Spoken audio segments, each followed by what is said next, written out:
Coba kalau lu lagi envy atau jealous sama orang, coba lu pikirin matang-matang, lu rela nggak tukar 24 jam dia dengan lu sehari gitu. Kalau lu nggak rela, 1 jam pun lu tukar sama dia, berarti lu nggak sepenuhnya envy atau jealous gitu. Realita terbesar yang sering nampar anak muda tuh apa aja sih? Ya kalau mereka selalu berespektasi pada sesuatu hasil yang besar dengan effort yang rendah gitu.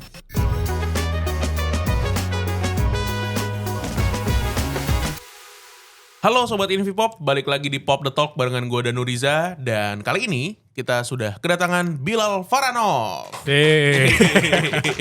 Kayak tukul ya. Iya, terima kasih Pak Danu. Thank you Pak Bilal udah mampir ke Invipop. Ini pertama kalinya ya lu main kesini ya? Ya pertama kali gue. Pertama kali, tapi sebelumnya kita udah beberapa kali ketemu ya. Iya. Udah event, waktu itu main padel bareng juga. Padel juga ya. First experience ya nyobain padel ya. 5 kali pukul gue gak kena gitu. Ternyata tidak semudah yang dikatakan orang-orang. Iya. Oke. Mas Bilal ini, aku manggilnya apa? Bilal. Bilal aja ya. Jadi Bilal ini buat Sobat Invipop yang belum tahu, mungkin lebih dikenal sekarang sebagai seorang creative writer, seorang storyteller, seorang podcaster juga pebisnis gitu ya.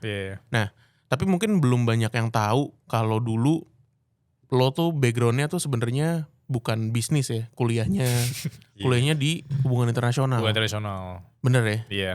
Kuliah di hubungan internasional dan lu bukan besar dan tumbuh di kota alias di Jakarta gitu ya, bukan di kota yang gemerlap kayak Jakarta, tapi tumbuh dan besar di Aceh. Di Aceh ya. Bener ya? Bener. Nah, sebelum lu jadi Bilal yang sekarang, dikenal orang lewat tulisan, lewat podcastnya, lu boleh ceritain gak sih seperti apa awalnya, atau lu tumbuh tuh di lingkungan yang seperti apa gitu? Gue berangkat dari Aceh, tapi dulu jujur ketika di Aceh ada temen gue dari Jakarta tuh balik ke Aceh ngomongnya gue, wah gak bisa nih, anti. Sekarang di sana pakai apa berarti? Aku. Saya. Sama kalau bahasa Aceh itu aku itu artinya lun. Jadi kalau ngomong campur bahasa Indonesia kadang ada lun, kayak lun Bilal gitu ya. Aku Bilal. Tapi pas di sini udah lebih dari 3 tahun kayak oke, ke bawah. Lebih nyaman aja. Tapi tidak ada hal yang perlu diperdebatkan di sana. Oke. Jadi aku memperdebatkan POV aku yang mungkin 10 tahun yang lalu. Mendengar ada orangnya, apa sih gue gitu ya. Kalau Aceh mah Aceh aja gitu. Nah, berangkat dari Aceh itu 2017 aku mulai tertarik untuk keluar dari Aceh dalam konteks gue kalau ada tabungan dulu waktu itu pas semester 2 kuliah itu gue bakal keluar dari Aceh untuk ketemu orang-orang yang menurut gue tuh keren, apalagi keren di sosmed atau keren di field yang dia tekuni gitu. Dan itu gue keluar uang sendiri untuk keluar dari Aceh. Supaya apa? Karena gue ada dosen yang namanya almarhum Pak Nurdin, dia bilang kalau mau belajar itu belajar dari experience dan belajar ke lingkungannya langsung. Walaupun lu harus belajar di buku juga, tapi lu harus ke lingkungannya langsung, bil ketemu orangnya langsung. Nah dari sana waktu itu gue pertama banget tuh tabungan gue dipakai untuk main ke Bangkok. Oh, bukan ke Jakarta tapi ke atas, karena lebih dekat ke sana. Lebih dekat ya, lebih murah hitungannya kalau dari Aceh dan dari Medan ya. Nah itu jadi gambaran simpelnya. Walaupun gue tinggal di Aceh, gue tidak menyalahkan dari sisi lingkungannya, tapi gue merasa bahwa gue harus banyak belajar dari kota yang di mana gue tinggal selama ini. Karena selama ini gue membatasi diri gue, Bang. Membatasi diri bahwa ya udah gue bakal di sini terus, mungkin gue bakal kerja di sini. Ya paling kalau ke tempat lain tuh mau liburan gitu. Sampai di mana ada momen gue ketemu beberapa course dari Naval ya, sama dosen gue tadi juga kayak mereka tuh align cara pikirnya, yang mereka bilang bahwa kalau mau mengubah diri lo juga harus mengubah tempat tinggal lo, di mana kota lo berada, di mana lo tinggal, di mana kota lo bakal stay nantinya, itu akan menentukan karir ya, kesehatan lo. Keluarga lu seperti apa itu bakal menentukan sekali, apalagi kalau lu udah ada anak, terus anak sekolahin di sekolah yang mana gitu ya. Itu sangat dipengaruhi oleh tempat tinggal kita. Nah, balik ke journey pertama banget dari anak Aceh yang besar dan lahir di daerah konflik ya waktu itu ya. Iya, oke. Iya. Jadi Kayak ada cerita lucu yang gue ceritain di buku Jurnal Inspirasi dan Generasi Ekspektasi. Gue ceritain tuh kayak jadi ketakutan tuh kan konteksnya luas ya, rasa takut gitu. Rasa takut anak sekarang apa sih? Kalau bikin konten viewsnya rendah gitu ya. Kalau mau keluar takut dikacangin gitu ya. Yeah. Nah rasa takut waktu kami kecil itu beda. Rasa takutnya yaitu ayah gue nih malam, misalnya mama gue lagi ngidam adik gue yang mau lahir kan. Terus kata gue ingat momen itu kayak mama bilang, ayah pengen martabak nih gitu ya. Ayah keluar beli martabak. Rasa takutnya karena pas ayah keluar martabak itu suara tembakan. Tuh, kita takut dia gak balik lagi gitu. Beda ya. Jadi kita besar dan lahir di rasa takut yang berbeda waktu itu. I see. Iya ya, gue soalnya tahun lalu 2024 itu gue setahun 2 kali ke Aceh. Oke. Dan gue baru menemukan fakta bahwa di sana ketika azan maghrib itu semua toko tutup. Dan lampu depannya dimatiin. Nah, akhirnya gue ngobrol kan sama owner sama yang punya warung gitu. Kenapa begitu bang di sini? Iya nih soalnya dari pas era konflik itu ya, daerah Aceh jadi daerah operasi militer, di atas jam 6 atau di atas maghrib itu semua harus sudah tutup dan masuk rumah, bener gak? Harusnya sih jangan ada toko yang kebuka gitu ya kalau di atas maghrib gitu. Ntar mereka buka lagi. Kalau misalnya kebuka kayak maghrib gitu ya, apalagi lagi sholat Jumat gitu ya, kayak aneh aja gitu. Oh itu ya kan ada apa istilahnya? Kalau di sana tuh ada kayak kanun itu tuh kayak polisi ada adat gitu kan. Polisi atau kayak UUD lah di sini gitu ya. Tapi kalau yang di era itu di tahun-tahun segitu mungkin pas lu SD gitu ya. Iya. Itu tutup abis itu emang nggak boleh ada yang keluar berarti pas lagi jadi daerah operasi militer. Ya emang pure kita tuh stay di rumah. Iya harus di dalam semua kan. Kalau sekarang mungkin tutup pas maghrib abis itu buka lagi. Buka lagi. Jadi POV kerasa takut itu emang biasanya kan bakal lahir dari pengalaman kita yang udah kita kompon dari kecil ya. Iya. Nah jadi kalau ditanya, Bil lu punya rasa insecure gak ketika di usia 20-an segala macam? Pasti ada, tapi kalau ditarik balik ke pengalaman rasa takut atau insecure itu, rasa takut kami itu berbeda sekali mungkin dari POV anak yang dari kecil tuh kayak aman-aman aja, nyaman-nyaman aja gitu. Iya gitu. Lagi. Definisi ketakutan lu tuh beda level ibaratnya ya. Dari kecil sih beda. Dari kecil gitu maksudnya. Oke. Lo lahir dan tumbuh di Biren. Biren nama kotanya. Nama kota ya. Nah dan sebenarnya dari Biren itu ada gak sih nilai-nilai yang sampai saat ini tuh menempel dan akhirnya ngebentuk lo di era sekarang gitu, di masa dewasa, dan lo kan sekarang kerja di sini, bikin konten di sini. Ada gak nilai-nilai yang tetap melekat gitu? Kalau dari nilai-nilai sih gue bisa komentarin dari POV orang tua dulu ya. Karena kalau dari sisi kedaerahan itu sangat luas dan pasti banyak circle pertemanan juga yang kadang ya beda-beda aja POV ketika dia melihat dunia dan bagaimana kemudian mereka itu nge-influence gue gitu ya. Tapi kalau dari nilai orang tua dulu, itu emang orang tua gue itu nggak tahu mereka nontonin konten self-improvement di mana. Itu mereka kayak udah menerapkan itu dari gue kecil. Padahal mereka tidak ada akses ke sana. Misalnya, ya misalnya kayak dari kecil itu ibu gue selalu menyarankan atau lebih tepatnya mewajibkan lah untuk tidak boleh tidur di atas jam 10 malam. Dan bangun sebelum subuh selalu itu. Tapi karena lingkungan gue kayak pengen tidur telat gitu-gitu ya, itu gue lebih ikut teman gitu karena gak enakan gitu. Nah, tapi kalau ditanya habit dan segala macam itu yang buku-buku kita baca sekarang atau podcast gue konsumsi sekarang itu udah diterapkan oleh orang tua gue dari kecil gitu. Selain yang tadi, selain soal aturan tidur dan istirahat gitu, ada yang lain gak? Paling simple sih kayak gimana cara lo menghargai orang, atau gimana caranya kayak adab-adab simple kalau ke rumah orang, kalau bisa jangan langsung masuk ke kamar dia, atau apapun lah bentuk yang selama ini orang pada ngetren ngomongin tentang part of adab segala macam itu sebenarnya dari kecil udah gue pelajarin dari sana gitu. Iya, setuju sih gue. Iya. Itu tapi ada momen dimana kayak mungkin cara pendekatan mereka berbeda ya. Storytelling orang tua itu kan ada yang kayak lagi sambil ngomong, ada yang saya kayak sarkas gitu ya. Kalau ibu dan bapak gue tuh biasanya kayak bilang kayak mereka sering nge-compare diri mereka sama orang tua lain. Misalnya gini, ada orang tua yang lebih kaya, mungkin lebih mampu, lebih mapan.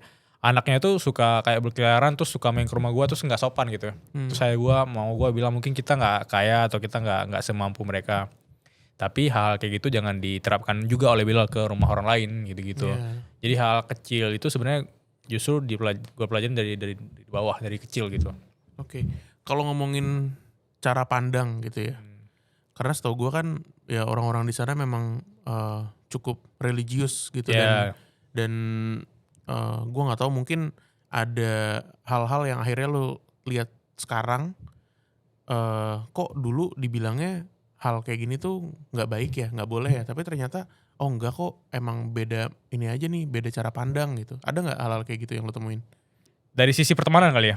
Nah dari sisi pertemanan gue dulu mikir bahwa kayak gak apa-apa deh kalau mau berteman itu memandang misalnya kita jangan berteman sama semua orang. Itu dulu gue masih di Aceh ya. Karena kadang itu orang bisa aja menyerumuskan lu ke sesuatu yang buruk gitu loh. Nah di sini gue belajar kayak lu harus kenal dulu tuh orang gitu. Lu harus kenal dulu tuh orang, mungkin dari postingan dia agak alay gitu ya. Mungkin postingan dia tuh agak belok dikit ya. Tapi ketika lu ngomong sama dia, bisa jadi tuh perspektifnya berbeda dengan apa yang kadang dia munculin gitu.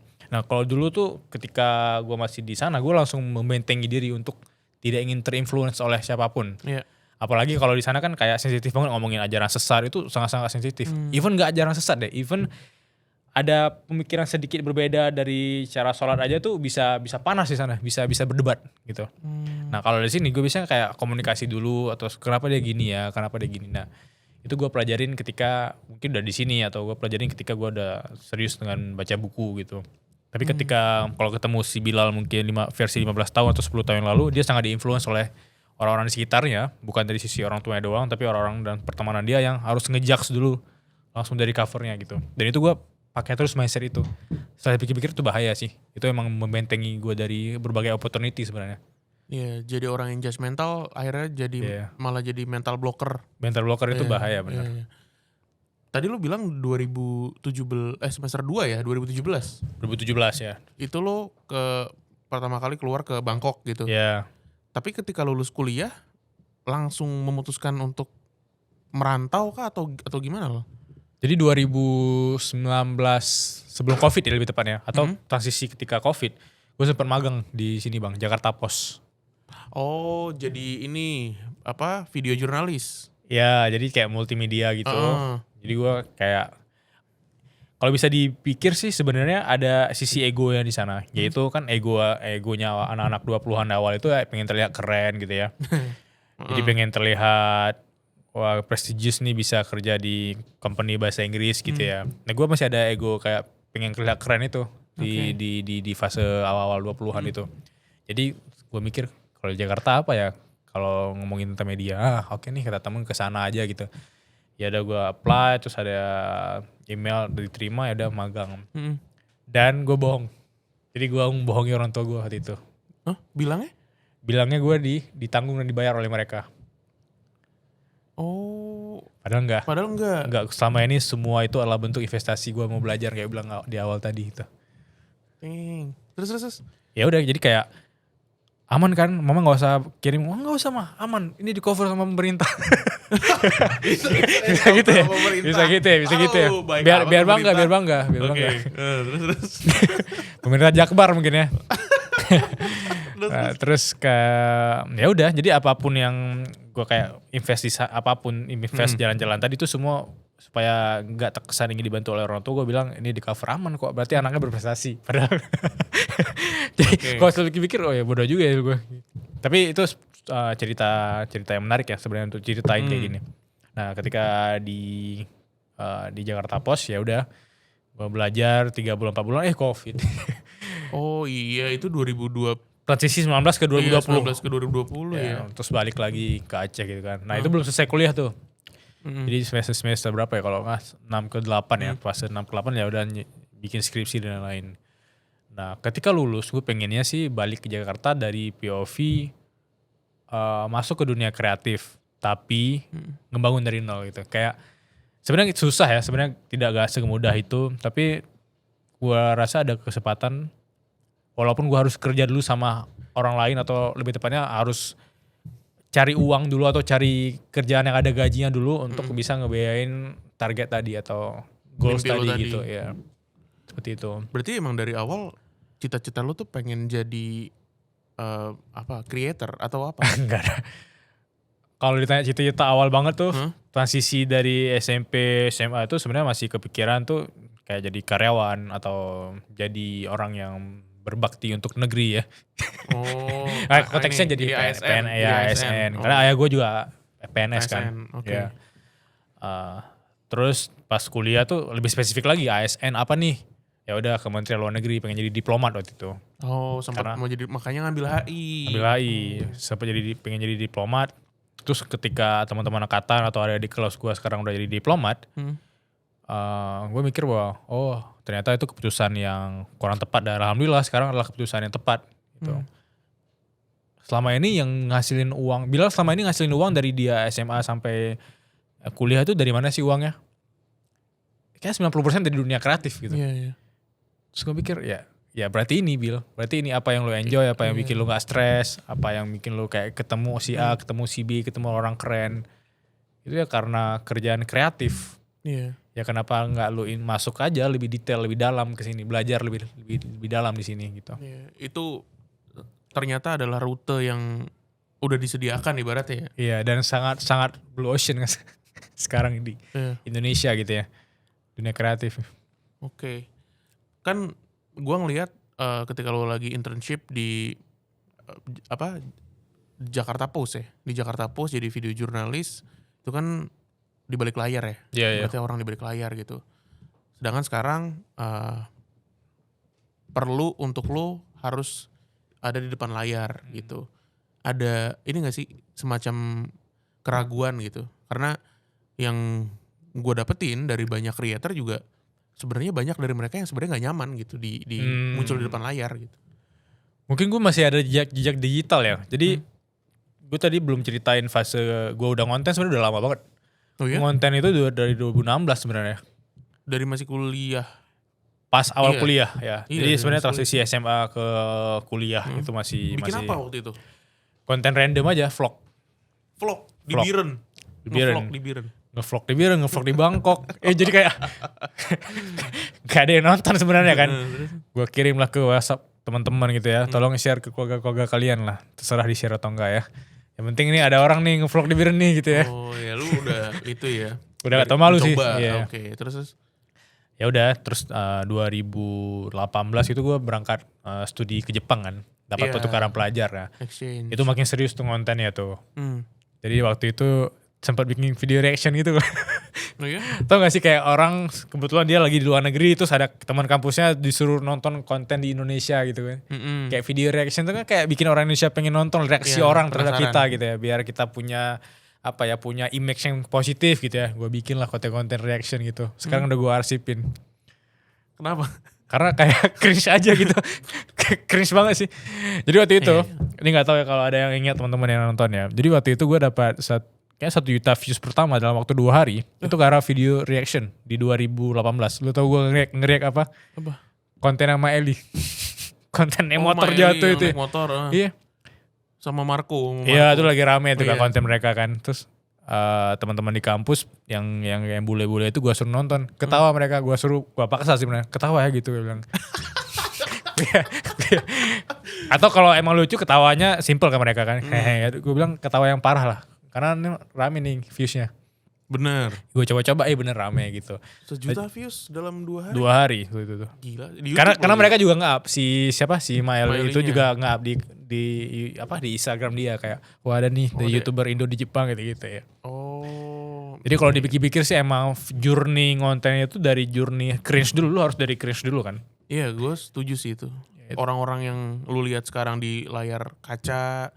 Di sosial medianya punya banyak audiens segala macam pasti udah ngelewatin fase cringe tadi. Benar, itu salah harus. satu fase yang harus dilewatin ya dan, sama semua kreator ya. Dan kadang kadang cringe itu tidak yang seperti kalian ekspektasikan. Kadang kayak konteksnya si Bilal tadi, waktu itu dia nggak sadar itu cringe kan mungkin.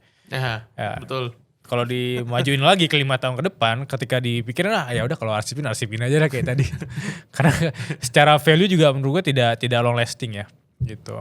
Iya, apalagi sekarang juga banyak yang upload kan tuh. Kayak foto yang aku upload dulu dengan kesadaran penuh. Oh iya. Ya kan kayak Iya, Jerome iya. Pauline aja di Iya, iya. 2016 ngupload foto kayak gitu, nge-tag Iya. dagelan.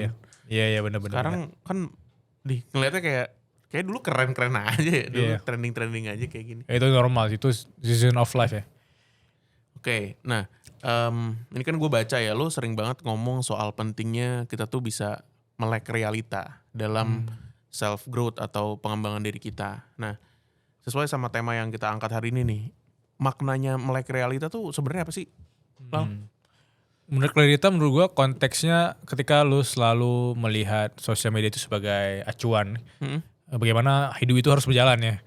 Kalau di POV-nya gue sekarang sih kalau ditanya, Bill, lu sebenarnya percaya diri atau enggak sih? Gue awalnya tuh sangat tidak percaya diri. Karena gue bertumpu pada versi terbaiknya orang, bukan versi terbaiknya gue. Kayak. Jadi kalau ditanya misalnya di tahun 2017, 18, 19 itu gue masih terus-terusan nge-compare Sama orang lain. semua orang lain. Kayak tadi kita sebelum podcast kita bahas nih, kayak misalnya lo insecure atau lo gimana sih ketika melihat fase kehidupan ini. Gue rasa tuh ada titik dimana kita pasti quarter life crisis kan. Yeah. Nah di tahun 3 tahun itu gue mungkin ngadapin quarter life crisis, tapi dari POVs, waduh, gue udah usia segini, kok gue kayak terlambat banget ya gitu. Padahal waktu itu kan masih 22 ya. Nah dari kacamata kita nih yang udah 30, 28, ngelihat anak 22 lo masih bocah. Kalau Gary V ketemu kita, Gary V pasti bilang kita bocah kan berdua sekarang. Nah waktu itu gue ngeliat, wah kayak nih orang pada maju terus gitu ya. Apalagi kalau teman-teman angkatan, wah ini udah sekolah dinas luar negeri nih mereka nih. Ada yang jadi kreator. Pokoknya tuh ada fase kita tuh bakal terus nge-compare. Nah gimana cara lu tahu kalau lu udah percaya diri, Bill? Ya udah, gue percaya diri karena gue nggak ada lagi waktu untuk nge-compare itu dari sisi inferiornya. Gue sekarang nge-compare sama orang dari sisi dia lebih maju dan gue ingin belajar kayak dia gitu. Kalau dulu tuh dia maju, ya gue inferior gitu. Kayak aduh. Bisa aja gue envy atau bener-bener jealous sama dia kan. Dan gue juga ingat kata-kata si Naval ya, yang dia bilang kalau coba kalau lu lagi envy atau jealous sama orang, coba lu pikirin matang-matang, lu rela nggak tukar 24 jam dia dengan lu sehari gitu. Kalau lu nggak rela, 1 jam pun lu tukar sama dia, berarti lu nggak sepenuhnya envy atau jealous gitu. Karena kan ya hidup ini kan nggak ada yang sesempurna itu ya. Kayak lu ngelihat dia punya A, punya B, punya C, pakai komplitnya. Siapa tahu dari 27 abjad ada 1 abjad yang missing, cuma lu nggak kelihatan aja. Cuma 5 abjad utama yang lu highlight di atas aja, lu pengen kayak dia gitu ya. Nah dari POV atau mindset itu gue mikir, iya sih, kalau dia di mata lu sempurna pasti ada sesuatu yang diambil dari Allah, cuma kelihatan aja gitu. Ya kita juga gitu kan. Jadi sebenarnya nggak bisa di trade, kayak nggak bisa apple to apple dari lu harus langsung tukar diri lu kayak gitu. Makanya dari saya itu gue mikir kayak nggak ada waktu yang lagi untuk nge-compare, tapi dari sisi bikin lu terus inferior. Makanya sekarang gue nge-compare kayak, waduh ini podcast nih bagus juga nih udah 1 juta subscriber misalnya. Ya gue nge-compare itu apa yang bikin mereka maju. Oh mungkin mereka maju karena waktunya lebih lama mereka, timingnya lebih lama mereka. Atau ada faktor-faktor X lain yang bikin mereka tuh growing. Ya ada gue pelajarin versi gue gitu.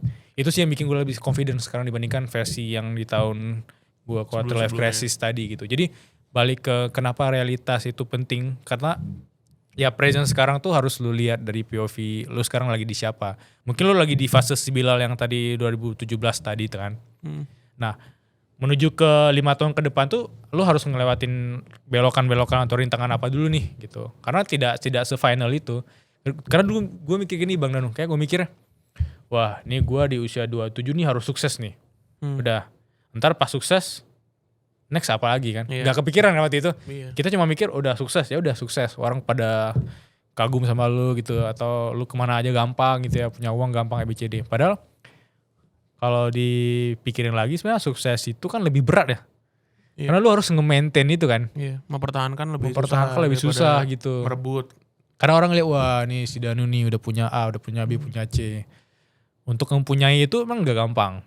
Tapi pas udah di situ nge-maintainnya itu tidak gampang juga bro gitu. Itu harus dipikirin si mindset itu, dan aku gak kepikiran itu waktu 2017-18.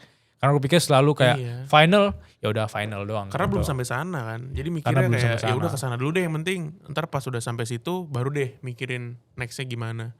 Dan ngomongin soal jealousy atau rasa iri tadi, gue juga sempet nulis gitu Pak. Kayak Gimana? Kayak rasa iri tuh manusiawi. Dan menurut gue bukan untuk dipendam, tapi bukan buat divalidasi, buat sadarin, buat di-embrace. Kalau gue iri sama dia, sama pencapaian orang lain, tapi tadi perspektifnya yang kita geser. Jangan lu lihat achievementnya dia sebagai apa istilahnya ya, sebagai justru lu pakai itu sebagai pelecut. Buat dia bisa kayak gitu, caranya gimana ya? Apa sih yang dia pelajarin? Apa yang dia lakukan yang gua nggak lakukan?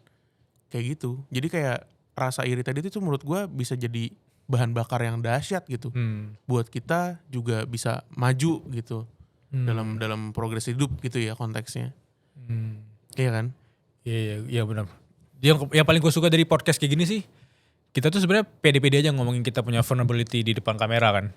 Karena mungkin kalau dibalik lagi ke tadi konteks 2016, 17, 18 itu gue melihat bahwa sesuatu yang harus ditunjukkan itu ya sesuatu yang memang ya fase sempurna tadi kayak. Tapi setelah pikir-pikir yang bikin kita tuh sebagai manusia makin dekat ya fase vulnerability itu kan kayak ya lu pasti bisa ceritain lah gimana jatuh bangunnya lu ketika ngebangun media misalnya atau sama lu lagi di fase membangun keluarga. Ketika kita ngobrol itu pasti ada momen dimana kita relate nih karena kita udah serapuh itu menceritakan itu dan itu menurut gue cara paling efektif untuk orang itu bisa sembuh kalau dia kebanyakan luka atau kebanyakan trauma gitu. Nah karena tadi gue ceritain di awal-awal 20-an, gue gak pernah kepikiran hal itu karena gak ada yang sampaikan itu juga kan. Kita mungkin ada akses untuk nonton podcast atau ngebaca buku, tapi kalau tidak ada intensi yang jelas juga kadang itu ngelewat aja gitu. Kadang ada momennya kalau kata si Raing kemarin itu di podcast kita, dia bilang kadang pelajaran hidup itu akan kena di kita pada waktunya. Ya kalau kita memang sedang membutuhkan pelajaran itu. Gak bisa lu kayak ngajarin orang A sekarang, dia langsung masuk, gak bisa. Dia ada momennya ntar dia bakal masuk. Kayak gue baca buku nih, misalnya gue baca buku di Alchemist ya, di tahun 2021. Gue baca tuh di Alchemist kan, biasa aja nih orang pada muji-muji nih gue. Will Smith pada muji-muji biasa aja nih. Pas 2023 gue jatuh bangun, gue baca lagi. Relate. Dapat banget nih. Emang kayak gini kehidupan gitu. Ketika ketemu fasenya lu baru ngeh gitu. Baru ngeh. Apa yang disampaikan sama ini baru kejawab sekarang lebih ya. Lebih dapat. Iya, baru masuk ngeresep ke kepala lu sekarang gitu ya. Oke, nah ini gua ngeliat di konten lu kan juga lu sering banget ngomongin banyak hal, banyak aspek soal usia 20-an gitu ya. Atau anak-anak muda. Nah, menurut lo sendiri nih Lal, realita terbesar yang sering nampar anak muda tuh apa aja sih? Ya kalau mereka selalu berespektasi pada sesuatu hasil yang besar dengan effort yang rendah gitu. Jadi lu kayak pengen punya 100.000 followers dengan 5 postingan di awal gitu. Lu boleh expect itu kalau lu Ronaldo ya, atau lu Justin Bieber lah. Ronaldo bikin YouTube channel belum ngepost apa-apa udah langsung 10 juta subscriber. Itu gak apa-apa. Itu kalau Ronaldo no comment lah. Kalau Ronaldo nonton ya. If you're watching this Ronaldo, you're not in context ya. Ronaldo nonton. Nah kalau di anak 20-an gue ngerasa bahwa itu tuh dari kecil gue dinormalisir gitu. Kayak sesuatu itu bakal datang nih. Kayak kita harus menunggu sesuatu itu bakal datang. Kayak waiting for the right moment itu adalah hal yang biasa aja. Ya kita harus beraksi dong. Kita harus jemput bola dong. Selama ini gue kayak nunggu juga. Misalnya bahkan ada mindset yang lucu ya. Mindset lucunya yaitu ketika gue 20-an di awal kali ya, gue pernah baca berita kayak si A jadi artis karena ada produser yang lagi jalan-jalan di mall ketemu dia terus dia main film gitu. Gue yang ngasih kayak orang itu berharap pada luck gitu. Padahal itu 1 banding 1 juta lah kasusnya. Nah kita ini bagian dari orang yang tidak masuk 1 juta ini, kita bagian dari 1 juta ini. Kita tidak seberuntung si dia, kita tidak seberuntung orang yang kayak kita gambarkan tadi. Makanya gue ngerasa bahwa kalau lo udah kerja keras, effort lo tinggi, kalau hasilnya tidak maksimal, mungkin belum di sini, mungkin harus effort dikit lagi gitu. Tapi kalau lo mikir bahwa effortnya tuh rendah, hasilnya luar biasa, ya kayak sekarang kan gampang kalau konteksnya viral, bikinnya apa yang seaneh mungkin lah, semalu-maluin gitu ya, atau se-awkward mungkin ya. Konteksnya viral, baik lagi ke tadi cara nge-maintainnya atau cara bikin konsisten itu seperti apa gitu. Nah menurut gue yang selama ini orang itu mudah terdistorsi sama sosial media atau sama hal-hal di luar konteks kita, yaitu ya mereka selalu ngelihat bahwa apapun itu harus instan gitu loh ya. Gue mau ngelihat dia, gue mau kayak dia nih, ya gue harus kejar itu, dan kalau bisa secepat mungkin, seinstan mungkin. Kalau bisa 2 bulan lah gue bisa dapetin 1.000 miliar gitu ya di Bitcoin ya. Itu sebut. Tapi ya itu menurut gue kebentuk juga karena eranya mereka kan. Maksudnya ketika lahir di era yang serba instan, mungkin lo atau gue masih ngalamin analog kan. Analog ke digital gitu. Jadi kita terbiasa tuh sama transisi itu. Dari yang semuanya manual jadi otomatis. Nah anak-anak sekarang gitu ya, anak-anak muda sekarang mengkonsumsi segala sesuatunya tuh serba cepet gitu kan. Dulu kita mau nonton tutorial bukannya apa? YouTube kan. Videonya panjang tuh 15 menit. Iya kan? Iya. Sekarang kayak gue deh, sekarang nyari tutorial tuh udah gak di YouTube. Bukannya di TikTok yang video dalam 1 menit gue bisa dapat info sebanyak itu. Masang car seat, benerin keran, apapun lah ya kan. Nah akhirnya hal-hal itu ya yang membuat teman-teman anak-anak muda ini tuh pengen semuanya serba cepat, serba instan gitu. Iya, kalau dikontekskan ke kehidupan kita 20-an tuh emang mereka tuh kalau bisa kayak masuk ke 30 under 30 ya. Kayak maksud gue kayak kalau bisa nih sebelum 30 gue udah selevel Jeff Bezos gitu, udah selevel Elon Musk gitu ya. Selevel Ibenma. Itu compare-nya beda lagi tuh. Mungkin ada juga emang orang kayak ya apapun lah dalam fase 22 ke 25 tadi tuh emang masa kita ingin kayak nge-proof kayak sebenarnya bukan sisi proofingnya doang kan. Proofing ntar deh, kalau proofing menurut gue mindset gue sekarang sih proofing mungkin di 40-an lah ya. Tapi 20-an ke 30-an awal tuh misalnya masih konteksnya learning gue per hari ini sih. Learning, oke. Nah, salah satu isu paling dekat sama anak-anak muda itu kan soal kesehatan mental ya. Nah, menurut lo cara paling baik untuk memanage atau menyeimbangkan antara ngejar mimpi, driving, hustling, sama ngejagain si kesehatan mental kita sebagai anak muda tuh gimana lo? Olahraga, satu kata. Itu bro udah viral nih.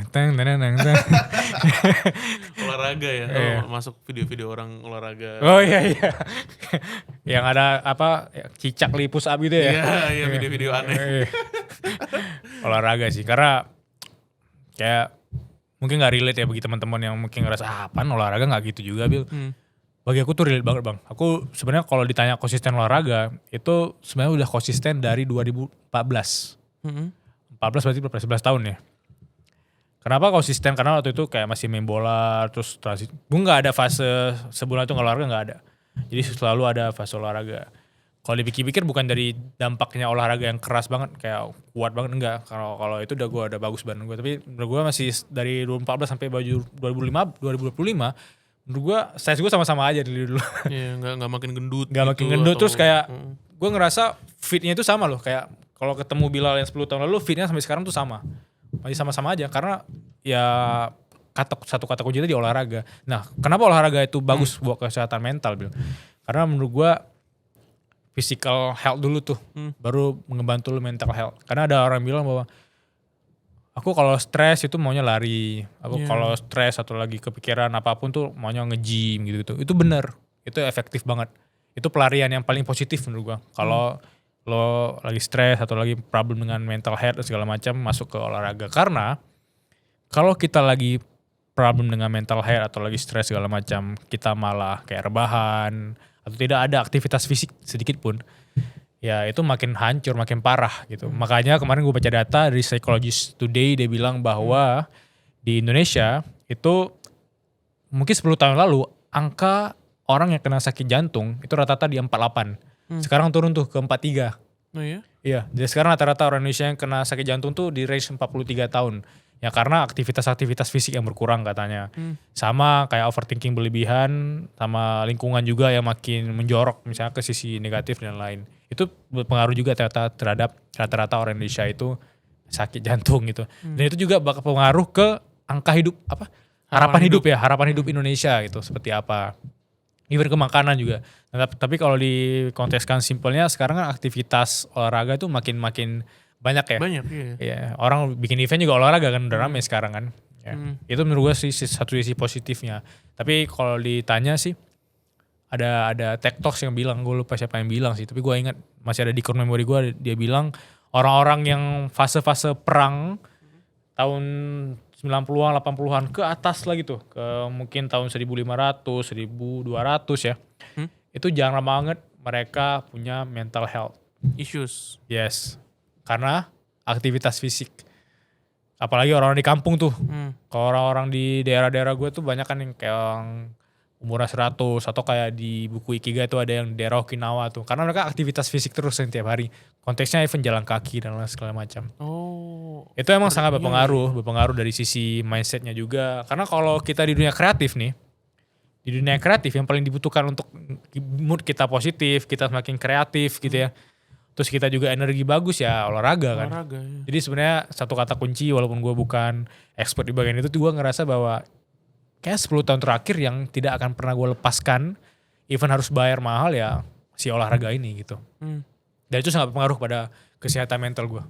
Iya, karena hormon-hormon yang diproduksi ketika kita selesai olahraga tuh ngebantu ngejalanin seharian gitu ibaratnya. Si endorfin gitu ya. Iya kan.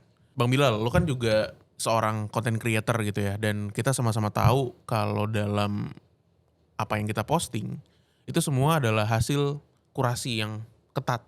Benar. Ya, apa yang kita publish itu adalah hasil kuratorial, dimana kita juga perlu untuk memoles citra, membangun citra gitu ya, dan gimana caranya lo sebagai creator tetap ngejaga kejujuran nih sebagai seorang creator dalam karya-karya lo gitu.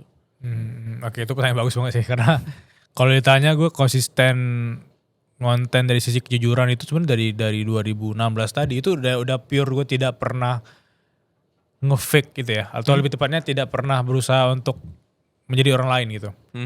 Simpelnya gimana Bila? Simpelnya ya kayak tadi paling ada fase di mana gue pengen terlihat lebih keren aja di konten gitu. Itu ada fase-fase itu. Misalnya kayak lagi ngonten ngevlog pas kuliah gitu kan. Kayak gue pengen aja tuh biar keren. Jadi ngomong aja tuh bahasa Inggris, bahasa Jepang gitu ya. Sama konten-konten kreator lain gitu. Salah satunya sama si Jerome waktu itu. 2018 ya. Jadi dia growing banget. Tuh gue ada fase kayak pengen juga tuh kayak si A, kayak si B. Terlihat keren gitu. Tapi kalau ditanya per hari ini, sebenarnya kalau dikerucutin lagi tuh emang udah jadi masuk ke dunianya self improvement sih. Kayak 4 tahun terakhir konten gue tuh kayak self improvement. Tapi dari sisi sebenarnya itu kan versi terbaik gue di konten ya. Kadang ada fase di mana gue down juga tuh, kayak mungkin ngeliat komen atau ngeliat konten-konten orang kalau lebih bagus ya. Ada fase downnya juga. Tapi gue mau mengejar mau mengejar versi si brandingnya si Bilal itu. Jadi kalau kalian lihat konten kreator ngomongin tentang A, B, C, D, E, F, G, versi jadi lebih baik, itu bukan pure 100% dia udah di sana. Karena ini lagi konteksnya learning tadi menuju ke sana. Nah gue masih ada beberapa konten yang sebenarnya gue lagi fase belajar. Misalnya fase belajar untuk kayak seminggu tuh konsisten olahraga atau nge-gym 6 kali atau 5 kali. Mungkin per hari ini masih 4 kali. Gue lagi ngejar di sana, makanya gue mau bikin versi terbaiknya. Siapa tahu audiens kita tuh lebih ngejar kita duluan.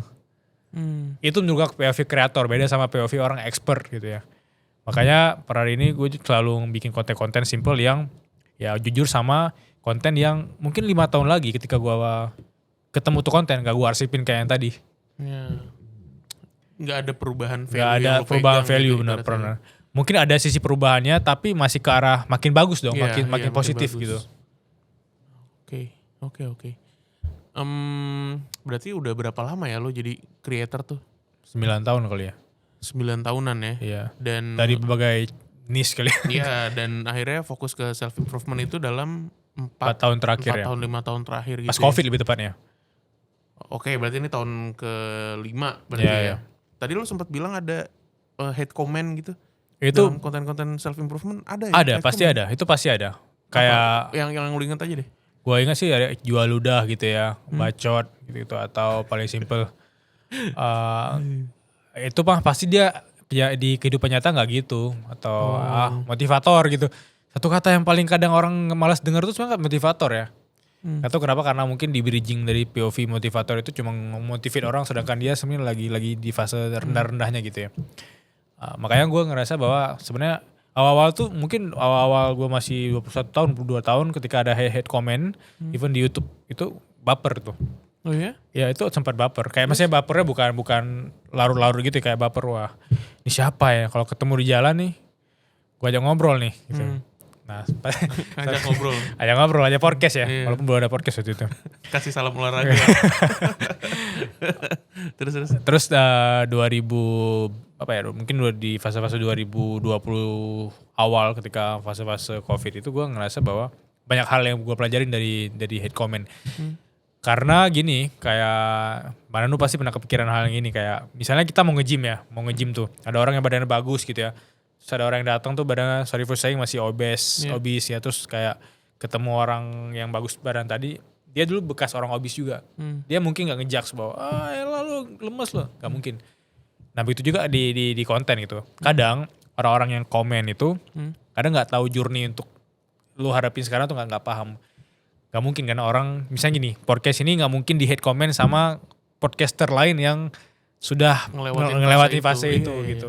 Makanya gue ngerasa bahwa hate comment itu atau komen-komen yang negatif karena orang itu tidak pernah merasakan fase itu atau dia memang tidak mengerti kita, tidak memahami kita. Kecuali emang konten kita tuh negatif, itu nggak apa-apa ya, komen silakan gitu. Kalau bisa ada politikus yang mereng dikit kan nggak apa-apa, komen aja gitu nggak apa-apa. Atau mungkin memang ya sesederhana value yang dipegang dalam hidupnya beda. Benar, aja, itu sesimpel itu benar. Iya kan. Kalau gue setuju. Gitu sih, gue orangnya cukup emosional ya, karena membaca komen juga suka kesel gitu. Tapi akhirnya makin kesini ya makin itu melihat kayak ya mungkin emang konten ini bukan buat lo aja. Gitu. Benar. Beda aja nih kita nggak di halaman yang sama gitu dan fun aja. Kayak awal-awal gue masih SMA dulu, ketika temen gue dengar lagu dangdut, gue mikir, kenapa dangdut? Gitu gue bilang, kenapa lagu dangdut gitu? Hip hop dong gitu. Karena kan value-nya kita berbeda gitu. Tapi setelah kita menjalani fase kayak kita bilang tadi, kayak experience dari kecil kita ketemu orang, apa buku apa kita baca, konten apa kita konsumsi, segala macam membentuk versi kita yang kadang sangat-sangat berbeda dengan DNA orang lain gitu ya. Iya. Gue percaya itu sih, makanya mungkin hate comment itu ada gitu, bakal ada terus gitu. Iya. Dan di podcast yang lo bikin, si Suara Berkelas itu kan juga ngomonginnya soal keresahan usia 20-an, self improvement, karir, dunia kreatif juga. Itu lo udah menghadirkan banyak nama-nama besar gitu ya. Ada Vino, ada Bang Radit. Lo masih inget gak? Atau mungkin pertanyaannya gini, siapa yang jadi favorit lo? Tamu yang jadi favorit lo? Wah, kalau ditanya favorit sih agak berat sih, karena kalau ditanya favorit biasanya gue bakal milih satu ya. Tapi kalau di gue kayak top 5 kali ya. Boleh, top 5 ya. Kalau mau nonton Suara Berkelas nih, top 5 per hari ini ya, per episode hari ini tayang di ini mungkin ini bulan Juni ya. Jadi per hari ini tayang di Suara Berkelas bulan Juni. Mungkin kayak 5 episode yang harus lu nonton tuh, salah satunya di Lestari tuh, ngomongin kreatif. Karena di fase awal-awal kita bikin konten atau berkarya tuh pasti ada perasaan overthinking gitu kata dia. Dan dia bilang kalau overthinking itu normal, dan ketika lo punya karya tapi lo menyimpan dalam waktu yang lama, akan ada momen dimana orang bakal nyalip ketika dia baru ada waktu. Mungkin misal gue ada ide A 10 tahun lalu, ada orang punya ide A 1 tahun yang lalu, dia eksekusi hari ini, kita masih nunggu tahun depan, ya itu bakal disalip gitu. Makanya kalau ada ide atau karya, show your work kan, kayak tunjukin aja itu. Austin Kleon ya. Ya Austin Kleon benar. Itu kata di Lestari, ngomongin kreatif bisa nonton itu. Apalagi kalau mau jadi penulis. Terus yang gue suka tuh Raim Laude juga bagus tuh. Dia ngomongin tentang kehidupan ya. titik balik ngomongin kehidupan. Sama dia, dia titik baliknya kalau dia, aku ingat sih dia ngomongin tentang sukses ya. Karena dia ngelihat dulu sukses itu berada di sini gitu. Padahal sukses itu tidak sekedar berada di sini. Kadang sukses itu lu berada di sini ada hal lain lu harus buang dulu gitu. Kita, apa tuh maksudnya? Misalnya siapa tahu konteksnya ketika kita sukses ada orang yang terdekat kita meninggal gitu. Ketika kita sukses ada kebiasaan positif kita yang bakal hilang gitu. Misalnya dulu ketika kita nganggur, kita olahraga terus nih karena kita nganggur. Ketika kita nganggur kita dekat sama Allah nih karena kita berdoa, ya Allah kapan aku punya rezeki gitu-gitu. Ketika kita udah sukses, kadang tuh soalnya bolong-bolong kan misalnya. Ketika kita udah sukses olahraga tuh jarang, ada waktu lagi tuh. It's about priority kan. Nah itu sebenarnya sukses itu tidak sementok kayak lu pikirin gitu. Itu menurut gue POV yang sangat menarik sih. Dari ngelihat bahwa ketika lu mau ini, banyak hal harus kupasan layer yang harus dibuang dulu sementara gitu. Karena tidak bisa kalau lu mau merangkul itu semua, kita bakal burn out kan. Itu kalau Raim. Terus gue bisa komentarin sih salah satu yang ketiga tuh ada namanya Nago Tejena ya. Mas Nago. Dia ngomongin psikologi. Oh ya? Itu bagus sih. Itu salah satu episode yang kata teman-teman gue nontonnya bisa 3 kali ulang gitu. Karena dia ngomongin tentang bagaimana konteksnya anak 20-an menghadapi emosinya pribadi gitu. Kayak kita ngomongin head comment tadi. Nah kayak kemarin tuh ada film yang baru muncul tuh Inside Out ya, Inside Out 2 ya. Itu Mas Nago. Emosi ya, ada warna-warni ya. Tuh si Mas Nago jelasin gimana caranya kenapa marah nih muncul, kenapa nih ada embarrassment gini-gini. Itu menurut gue tuh POV yang sangat-sangat wise. Karena kita manusia tidak dibentuk seperti robot yang kayak lurus terus. Ada fase orang udah sebijak apapun, bisikan negatif itu tetap pasti ada. Karena kan ya itu manusiawi. Tapi bedanya orang-orang yang sudah positif, udah dewasa, udah bijak, karena dia sudah bisa menepis atau terbiasa menepis atau menghadapi negatif itu. Kalau orang tidak terbiasa atau tidak terlatih, kayak kita yang jarang nge-gym nih, ya kita lebih lentur atau lebih lemah saja menghadapi omongan negatif atau negatif self-talk itu. Terus yang kedua gue bisa bilang salah satu yang episode gue suka banget, Vino bagus sih. Dia ngomongin tentang POV dia sebagai orang yang masuk industri kreatif. Tapi lu jangan ngelihat Vino itu dari dulu tuh, wah Vino udah keren. Dia tuh menghadapi persimpangan hidup yang dimana bapaknya suruh dia kuliah. Terus dia tetap ikutin bapaknya. Akhirnya dia memutuskan untuk masuk ke dunia kreatif gitu. Itu persimpangan hidup yang berat. Tapi menurut gua episode itu menarik karena si Vino itu full di situ ngomongin self improvement. Nah, salah satu episode yang gue suka tuh yang ini 4 5 4 3 2 1 itu bukan ranking ya. Ini cuma yang ada di kepala gue yang gue ingat tuh. Salah satu episode yang gue suka tuh yang salah satunya bukan nomor 1 ya. Itu sama Coach Anas sih. Coach Anas bagus ya. Ngomongin tentang relationship, ngomongin tentang karir. Itu menarik sih. Karena dia juga menggambarkan bagaimana pasangan lu sangat menentukan bagaimana arah hidup lu gitu. Kalau pasangan lu mungkin belok kiri ya lu bakal ngikutin juga nih untuk mengimbangi pasangan lu. Tapi kalau pasangan lu bakal menyesuaikan arahnya dengan sama lu, apalagi dari sisi kesehatan ya, dari sisi apapun lah, karir dan lain-lain itu sangat-sangat berdampak besar terhadap kehidupan kalian bersama gitu. Itu menurut gua 5 episode yang mungkin disarankan untuk nonton untuk teman-teman 20-an. Salah satu yang menurut gue paling menarik adalah episode bareng Bang Vino ya. Iya. Lo masih inget gak satu kalimat aja dari Doi yang ada di episode itu?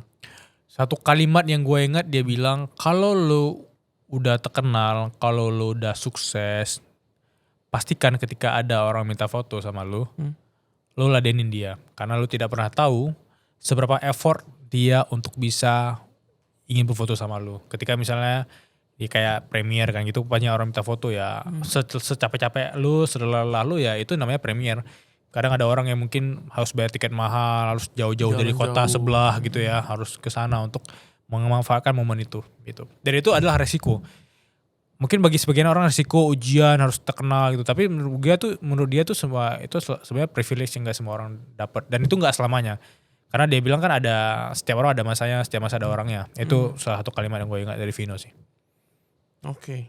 Nah, tadi juga salah satu kalimat yang menarik dari Raim adalah soal kesuksesan gitu. Ya, sukses ya. Nah, menurut lo sendiri, Lal, sukses buat lo sekarang apa berarti? Kebebasan untuk gue berpikir, kebebasan untuk gue punya waktu dengan diri sendiri sama orang yang gue cintai juga. Intinya konteksnya modern luxury lah. Gimana sekarang lu tidak hanya terikat atau lu tidak diperbudak oleh kemalasan lu sendiri, distraksi lu sendiri. Dan per hari ini apakah gue sudah sukses dalam konteks yang gue ingin capai? Belum. Masih belajar untuk menuju ke sana. Tapi itu tidak kayak gue bilang tadi, tidak mentok udah selesai Bill. Enggak, itu pasti ada, kalau yang udah ketemu di sini pasti ada hal lain yang kita pelajarin. Karena menurut gue sih per hari ini gue sangat senang sama kata journey ya. Jadi kalau ditanya versi gue sukses tadi ya kebebasan. Satu kata kebebasan sih. Gue kebebasan untuk nanti malam gue mau makan apa nih. Atau gue tidak worry lagi dari sisi keuangan. Walaupun secara keuangan mungkin tidak sebanyak ekspektasi orang atau ekspektasi lu sendiri. Tapi kalau dari sisi uang itu bisa bikin kita lebih banyak opsi kan. Kalau kita udah mampu kan kayak oke, gue mau naik Grab nih atau gue mau naik TJ misalnya. Ya itu mungkin kalau dengan ada uang opsi itu lebih banyak gitu. Nah gue mau melihat sukses itu ada kebebasan, ada opsi. Dan peran ini gue belajar untuk punya kebebasan itu gitu.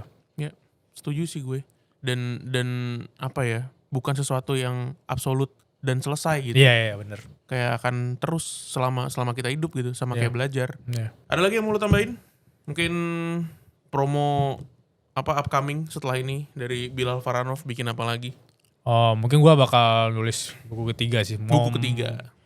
Per hari ini ada 2 buku, teman-teman bisa ketemu bukunya di Gramedia atau di online shopping. Kalian bisa ketik aja ntar ada Jurnal Inspirasi atau Generasi Ekspektasi, 2 buku. Buku pertama Jurnal Inspirasi, buku kedua Generasi Ekspektasi. Ntar gue bakal nulis buku lagi sama beberapa project event. Ntar kita rencana mau bikin event sih awal September, tapi kita bakal pastiin nanti teman-teman bisa join juga. Oke. Bang Bilal, thank you so much sudah mampir ke Envy Pop. Thank you Bang Danu. Kita ketemu lagi di episode berikutnya. Sampai jumpa.